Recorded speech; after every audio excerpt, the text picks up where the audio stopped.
வணக்கம். ஒரு ஊர்ல ஒரு ராஜா இருந்தாரு. அப்போ வந்து அவர் ஊர்வலம், அதாவது அந்த நாட்ட வந்து எப்படி இருக்கு அப்படின்னு பார்க்க போயிட்டு இருக்கும்போது, அங்க ஒரு பிச்சைக்காரன் வரும்போது அவனுக்கு ஒரு செப்பு நாணயம் குடுத்துருக்காரு.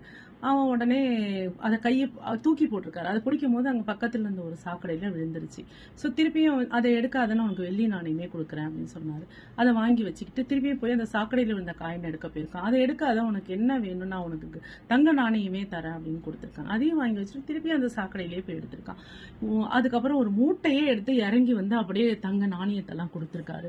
அப்பயுமே வந்து அந்த அந்த விழுந்த காயினை தான் எடுக்க போயிருக்கான். உனக்கு என்னதான் வேணும், நான் எவ்வளவு கொடுத்தாலும் நீ திரும்பி திரும்பி வந்து அந்த சாக்கடை கிட்டேயே போறியே, என்னோட ஆஸ்தியில பாதி, என்னோட ராஜவம் இதுல இருக்க எல்லா பாதி உனக்கு நான் எழுதி வச்சுட்டுமா அப்படின்னு கேட்டிருக்காரு.